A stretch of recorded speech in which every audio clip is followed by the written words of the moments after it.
Pour cette campagne, on est parti d'un constat. L'impact de la tech sur notre planète était largement sous-estimé par rapport à d'autres industries, comme le secteur de l'aviation ou de la mode. Pourtant, aujourd'hui, la tech représente 4% des émissions carbone et jusqu'à 14% d'ici 2040 si rien ne change. Donc on est parti d'un constat simple. La nouveauté, c'était devenu une injonction. Back Market avait déjà nommé cette dérive, la fast tech. Et on avait envie de révéler en fait le coût invisible de cette course au dernier modèle et de cette course à la technologie pour montrer l'impact que ça avait notamment sur l'environnement. Donc on a décidé de détourner la campagne phare Shot on iPhone.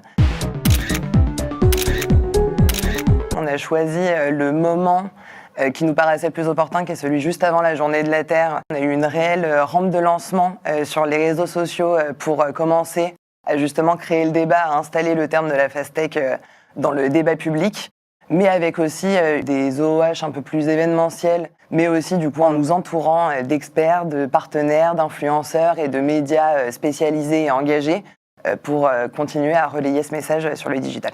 Donc notre objectif était clair. On voulait créer la conversation, intégrer le sujet de la fast tech dans le débat public, générer de l'engagement et amplifier ces messages au-delà de nos audiences habituelles. Et les résultats ont été au-delà de toutes nos attentes.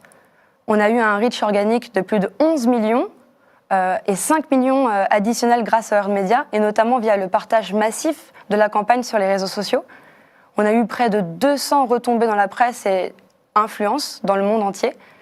Et surtout, on a réussi à créer la conversation, on a réussi à créer un engagement auprès des personnes parce qu'on a eu plus de 780 000 interactions sur les réseaux sociaux via nos contenus organiques et les repartages. Back Market.